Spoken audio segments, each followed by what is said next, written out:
பொருட்களை முழுமையாக தருவேன்.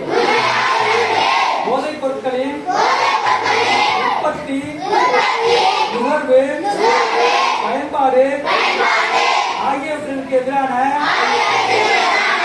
தடுப்பு நடவடிக்கைகளின்